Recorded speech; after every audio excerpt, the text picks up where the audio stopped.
Hi, today I'm for the XIAOMI 13 Pro and I'll show you how to log out from Gmail account on this device.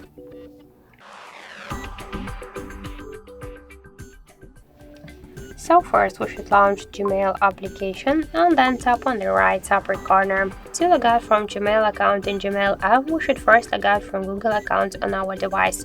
And to do that, we should tap to manage accounts on this device, click to Google section and click to more to remove your account. So just tap to remove account button.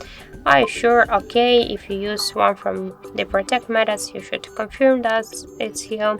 Now in Google account settings, we successfully log out from the Gmail account and let's go back to the application. From the app, we also successfully log out from Gmail app. So that's it. Thank you for watching, and if you find this video helpful, don't forget to leave a like, comment and to subscribe our channel.